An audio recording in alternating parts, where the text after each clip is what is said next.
welcome to this short video with me, Mahsa Khaneghah, the Head of Sustainability and Planning at Platinum, and Alison Broderick here today, who's joining me as an Associate Director at Savills.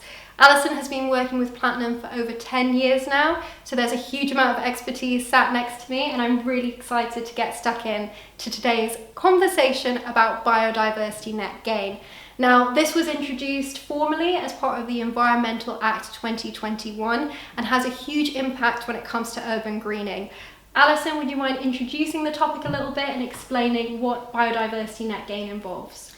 Sure, so thank you very much for having me. Firstly, it's basically, in summary, the government, as a response to the climate crisis and the environmental increased awareness that we have now, will require all new development to provide 10% biodiversity net gain as part of their development proposals. It also has a provision within the Environment Act for the local authorities to increase that requirement if they so require. So 10% will be the minimum. You might find in some areas it's 20% or even more than that.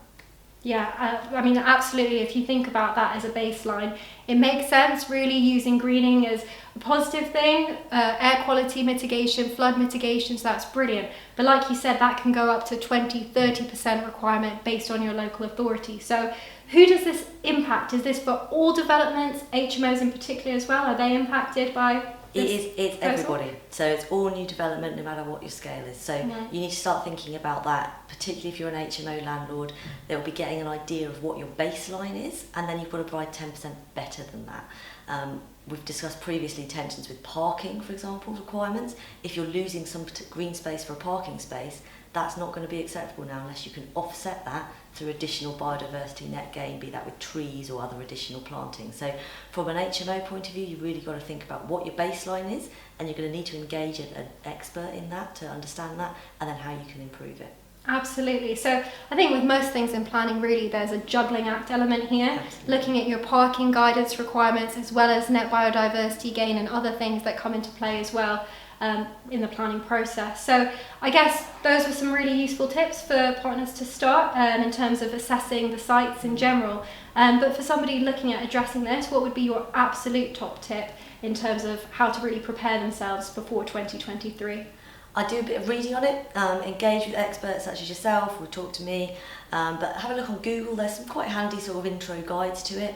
But secondly, and I think most importantly for anyone looking at investing in their area or in any kind of development, is understand what your local authority is doing. What stage is their local plan at? Are they doing a consultation which might require these additional amounts of biodiversity net gain? Is there an opportunity to provide further comment? Are they differentiating between residential and commercial development? Getting under the skin of what your local authority is looking at is really important, not just from biodiversity net gain, but also where they're looking at development in general.